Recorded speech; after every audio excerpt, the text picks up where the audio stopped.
Yes, you should still believe in the future of the Miami Marlins.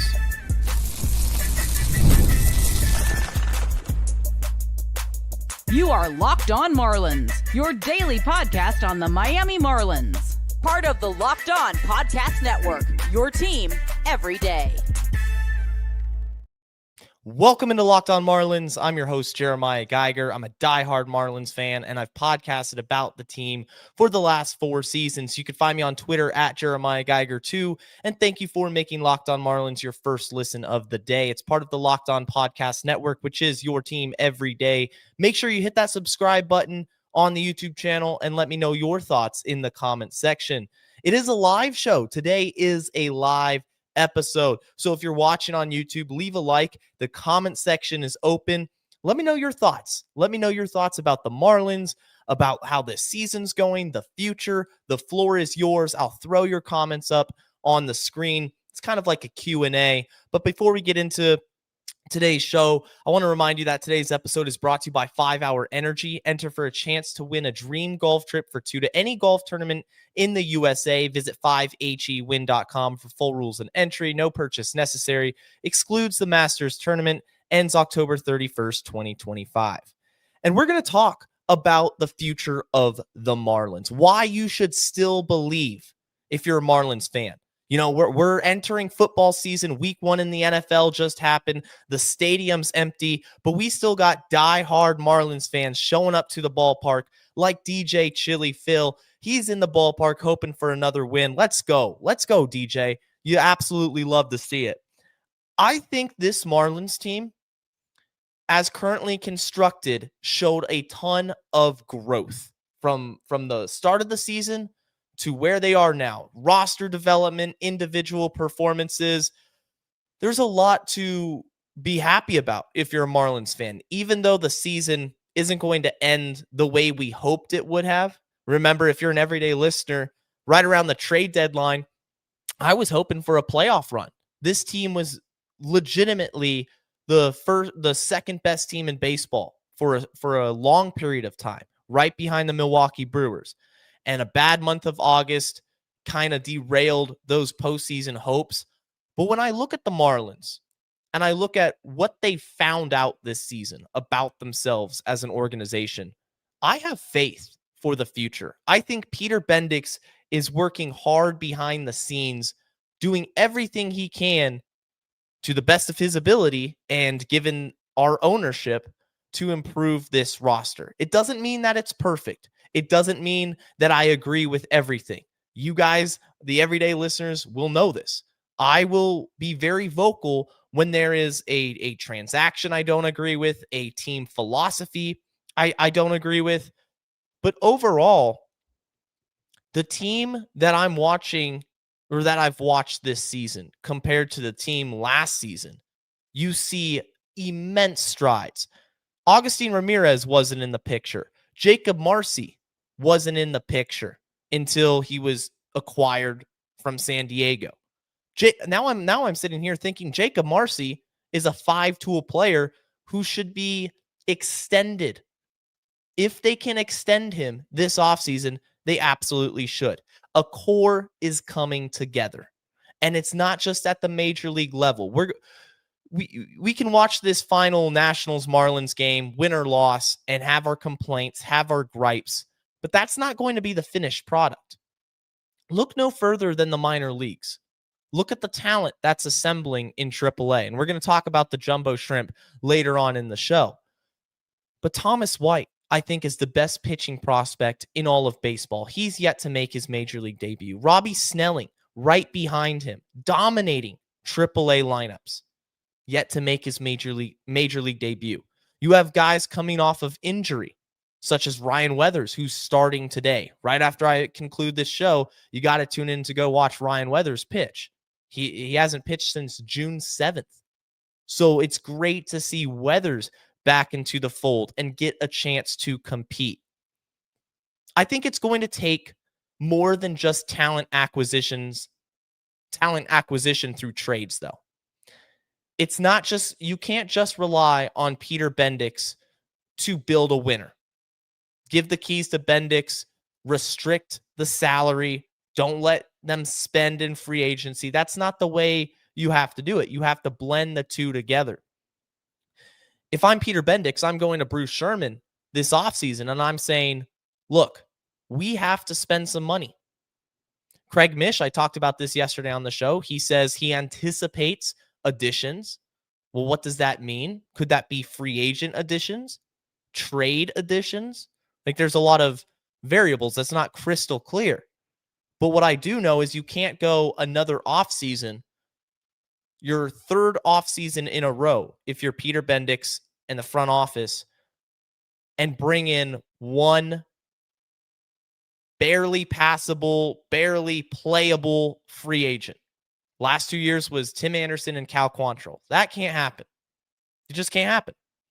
You have to be more aggressive in terms of the product on the major league field. Broward, what's up, Broward? He's here. He's watching the show, everyday listener. I think the Marlins are at a point in their rebuild where you see the light at the end of the tunnel. And I'm a very optimistic Marlins fan. How else can you be a Marlins fan except being optimistic? That's the only way to do it. I don't remember the World Series in 2003. That was 22 years ago. I want a World Series in this decade. I want to see before 2030, the Marlins put themselves in a position to make a run at this thing and go win it all. I'm tired of mediocrity. I'm tired of being the jokes of the league. And what makes me angry is I saw a picture the other day of the stadium of Lone Depot Park, and somebody took a picture of the crowd, and there was nobody there. I could probably count on, you just sit there, look at my computer screen and count how many people I could see in 50, 60 sections. It was crazy. And I'm tired of that. I want fans to show up to the ballpark. The diehard fans will, but you have to get the casual fans, the baseball fan who wants to see a winner involved in as well, and that takes spending money. Like Broward says, he's positive for the future, but we need some power sluggers. We do. Where's the power going to come from? Kyle Stowers is probably going to be shut down the rest of the season. We're going to talk about injuries in the next segment. But besides him, Agustin Ramirez, and then what? There's no more Jesus Sanchez. Giancarlo Stanton hasn't been around in almost a decade. He's not walking through the locker room doors anytime soon. You go to the minor leagues, Davison De Los Santos, Kemp Alderman. I at this point, I believe in Kemp Alderman more than I do in De Los Santos, and that's saying a lot because De Los Santos was hyped when he was acquired at last season's trade deadline. There's work to be done, but you should believe because you have seen progress from year 1 to year 2. So what does year 2 to year 3 look like? That's my question. If you have a clean bill of health, and of course, that's never guaranteed. Injuries are going to happen. I think the Marlins have the pitching depth. I think they have a core offensively that can produce at a high level to compete, but they need to be supplemented by other players. They need those sluggers, Broward. First base, what are we doing at first? People are going to laugh. I almost laugh at myself when I suggested in yesterday's show the Marlins go out and try to sign Josh Naylor. But it for any other major league team that wants to compete, that has a vision of competing, it would make sense. And if the Marlins window to compete is opening, then in my mind, signing a 28-year-old Josh Naylor to a multi-year deal to be a part of this core makes a lot of sense to me. You're going to have to do something. You can't just sit back on your heels and run this exact same roster out and expect different results. Injuries will happen. Players could take steps back. There's a lot of variables in this. I'm getting some comments about the injuries for this team. Stowers, Edward Cabrera. We're going to talk about that. We're going to talk about a couple of rehab assignments that are starting to take place in AAA Jacksonville.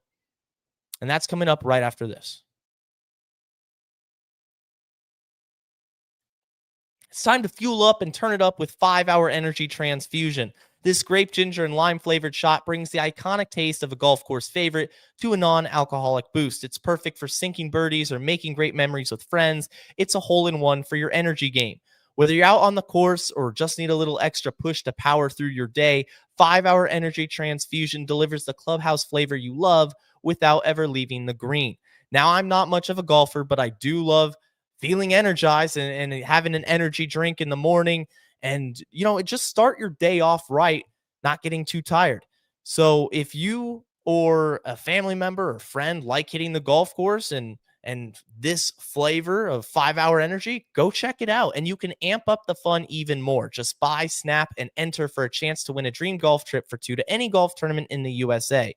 Tee up that trip. Visit 5hewin.com for full rules and entry. No purchase necessary. Excludes the Masters tournament. Ends October 31st, 2025. The NFL season is here, and FanDuel is making sure you're ready for kickoff with a can't-miss offer. Right now, new customers can bet just $5, and if your bet wins, you'll get $300 in bonus bets to use across the app. FanDuel is great because it allows you to bet however you want to bet. Money lines, player props, same-game parlays, they got it all.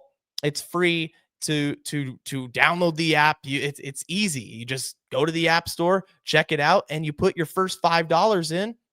You can get $300 in bonus bets. It's a pretty good deal. So if you're ready to play, download the FanDuel app now by visiting FanDuel.com to get started. That's FanDuel.com to place your first $5 bet. And you could win up to $300 in bonus bets.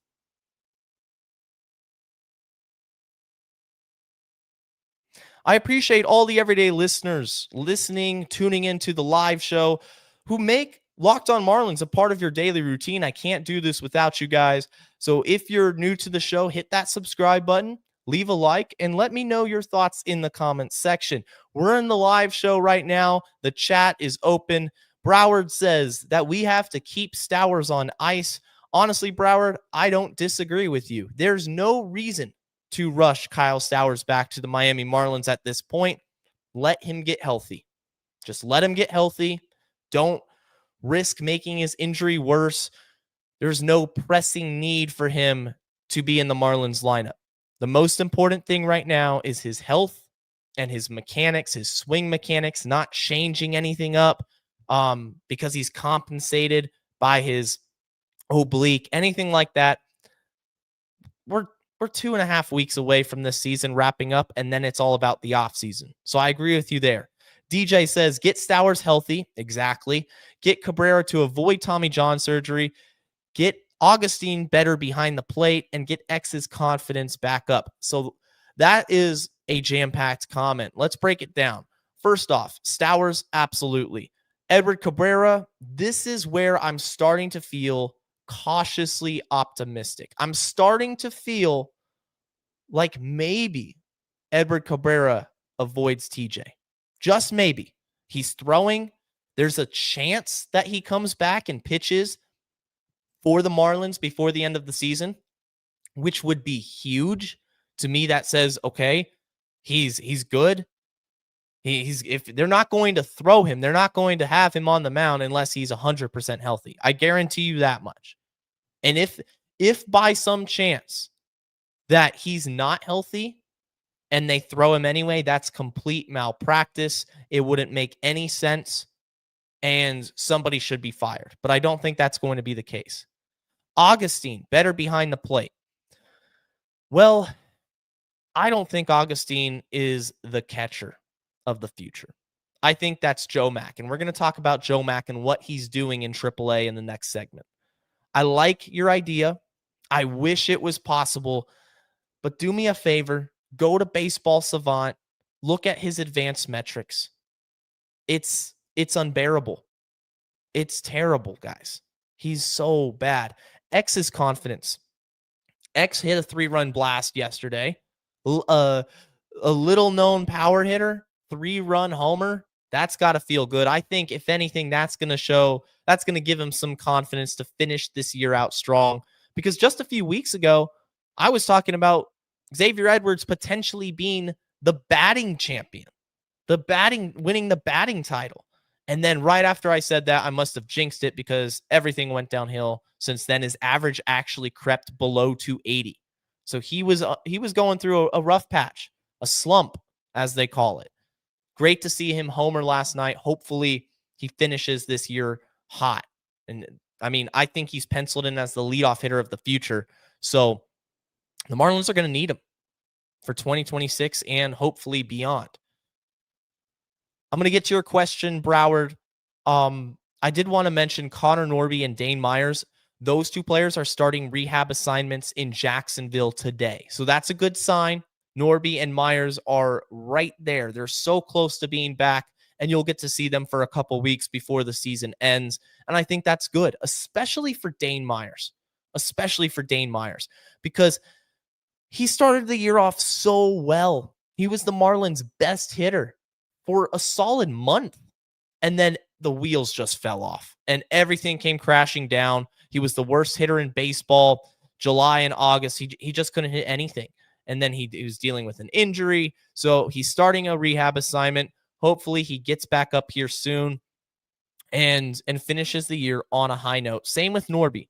Norby, very frustrating season with the injuries, with the production.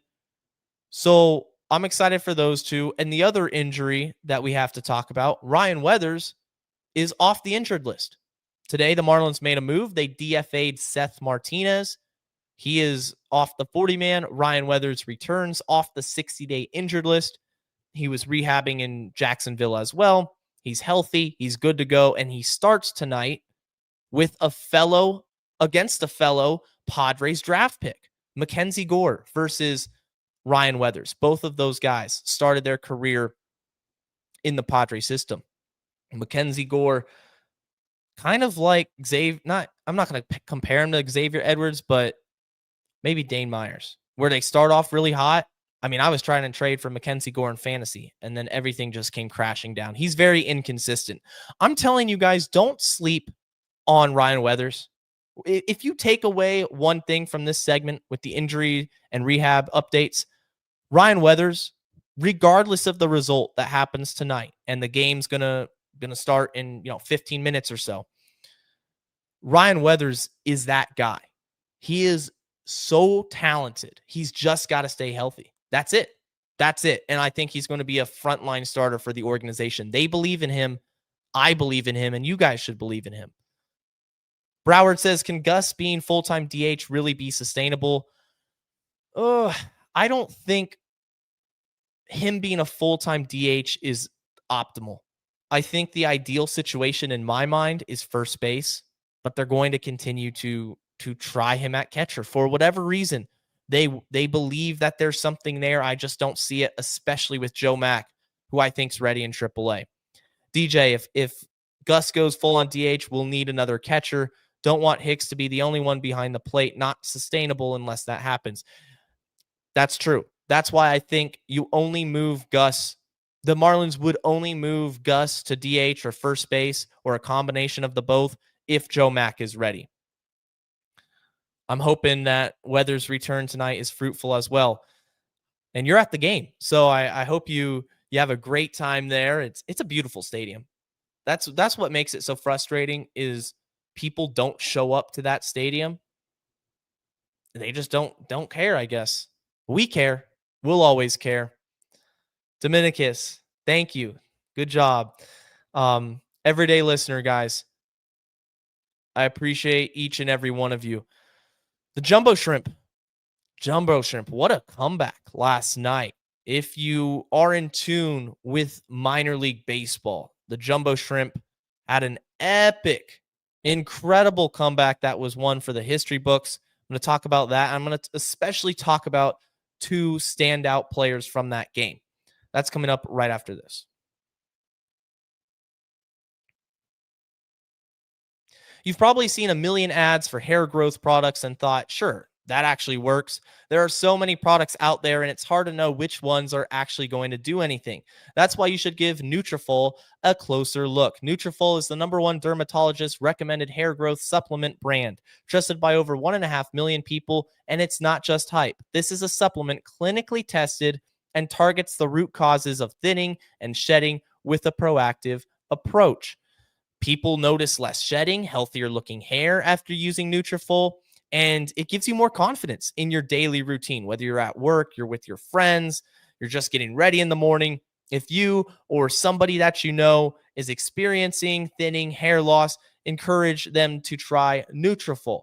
And right now, you can see thicker, stronger hair with less shedding in just 3 to 6 months.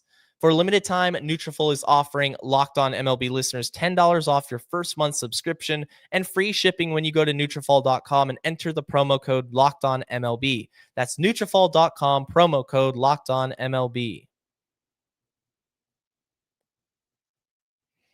Locked On Marlins is on the YouTube channel, so if you're watching, hit that subscribe button. Over 2,000 subscribers, but remember that it's also on all the major podcast platforms. So if you missed a live show or you can't make it to the TV or whatnot, Spotify, Apple, you can just pop in the AirPods and listen. You don't have to watch, but I appreciate everybody who does. DJ says we have Navarreto behind the plate tonight. Should be interesting. Yeah, I thought it was pretty interesting, DJ, that, Brian Navarreto just got the call up and they went to 3 catchers. It was already strange enough to me that the Marlins went with 3 catchers for the majority of the season. Nick Fortes, Liam Hicks, Agustin Ramirez. Then they trade Fortes, and then a month later, they call up another catcher who, with all due respect to Brian Navarreto, he's a career minor leaguer. And I'm glad he's getting an opportunity, but I just don't see what their plan is when the majority of teams don't play a trio of catchers consistently. I guess extra rest, maybe partly due to the fact that Hicks and Augustine both are rookies and they've had a big workload this season. I don't know. The Jumbo Shrimp, though, they know what's going on because last night they had an incredible comeback at the AAA level. Of course, they are the Marlins affiliate. The 2 players that stood out to me in this game, Kemp Alderman and Joe Mack. And Joe Mack hit the walk-off bomb in extra innings. He's now homered in 4 straight seasons. 4 straight games, rather, not seasons. He's done that too, I think. But Joe Mack, 4 straight games with the homer. The power is there. The Jumbo Shrimp are down 7-1 entering the 9th inning, and they came back and tied it. The guy who tied the game, Kemp Alderman. And if you have a chance, watch the clip of the Gametime home run. He just pulls the ball, and the ball is probably a foot inside, and he just has pure strength to just yank it out to left field, tie the game. The Marlins go on to win, or the Jumbo Shrimp go on to win. Not the Marlins, although they're future Marlins. Kemp Alderman and Joe Mack, these guys are for real. These guys are for real. They're part of the Marlins' future. And I'm going to say that right now. It would surprise me that if in 2026, you're not going to see at this time Kemp Alderman and Joe Mack being established everyday starters for the Fish. I think Joe Mack has the chance to break camp with the team. If not, if he doesn't make the opening day roster, then shortly after, and it will probably be because of service time manipulation. Kemp Alderman, breakout season, 20 homers, 20 steals already. He's got a 2020 season. I think he's up to 21 homers. It might be maybe 22. But Alderman's the real deal as well, just because he hits the ball so hard. He's got that elite exit velo, just the ability to crush baseballs. And if his approach is good and the power is there and it gives you an element of speed, then you have a really good player. Nobody thought Jacob Marcy was going to be this good coming out of the minors, but look where we are. Who's to say Alderman isn't the next standout prospect for the Marlins that turns into a legitimate building block, a legitimate star? DJ says the Marlins are taking the field. It's about time for first pitch. Let's flip the M. That's right. After this episode, of course, go watch the Fish if you can. Tune into the radio. This is the last game between the Marlins and the Nationals this season. It feels strange already saying the season's about to wrap up, but it is. This is it. This is the final stretch for the guys. It's been a fun year. Wish it had finished better. I wish the Marlins had played better in August and were in that wild card race, because for a time they really were. Had it not been for that bad month of August, there's a chance we're talking about a postseason run. Try to get that third and final wild card, especially with the expanded playoffs. But although it's disappointing for everybody out there who cares about the Fish, just know that the future is bright. The future is bright. The Marlins are not the same old Marlins, and I firmly believe that.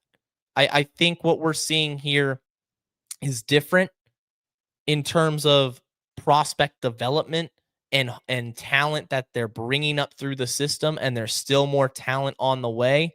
The question, though, is the organization, is ownership going to do enough to supplement the good things that they're already doing? The Marlins aren't perfect. No team is ever perfect. But what Peter Bendix has done, holding at the trade deadline, I respect that. People can sit here and say, oh, we should have traded Edward Cabrera. We should have traded Sandy Alcantara. No. I respect it. You didn't get the offer you like? Then Edward Cabrera has 3 years left of control. Ronnie Enriquez, you didn't get the offer you liked? Hold on to him.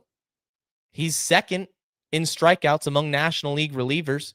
He's already pitched 62 games. He looks like a closer. I mean, so if you don't want to trade him, and full transparency, I thought they should have, but they didn't, and they stood by it. You don't get the offer you want, then you hold fast. You don't sell low, especially with your legitimate players who are going to be a part of this future. Because I think Cabrera is going to be a part of this future. I still think Sandy Alcantara can be a part of the Marlins' long-term plans. He's still got gas left in the tank. Just 30 years old. Just turned 30 years old. Don't tell El Caballo that he's washed up. And we started to see this. He's hit his groove now. Really quickly before we get out of here, I did want to mention Yuri Perez yesterday didn't walk a batter. And I really liked that, because it had been a struggle for Yuri the last month or so. And Yuri goes 5 2/3, gave up 7 hits, 3 runs, but he struck out 7 and he didn't allow a single walk. That control, when it's dialed in, the strikeouts are gonna pile up as well, because he consistently over the course of his career, he's not going to have the outings like you saw against the Mets, for example, about a week or so ago. That's not Yuri Perez. He's still a really, really good pitcher and somebody that I think is going to compete for Cy Youngs down the road. The Jumbo Shrimp, fun team, a winning team. Yeah, it's the minors. This is the Marlins. We care about the Marlins. But the guys that are performing for the Shrimp and who had a hand in that comeback, specifically Kemp Alderman and Joe Mack, they're a couple of my favorite prospects. And they're going to be a couple of my favorite Marlins sooner rather than later. That's going to do it for today's edition, today's live stream of Locked On Marlins. I appreciate you guys for tuning in. And until next time, stay safe, stay locked on, and let's go fish.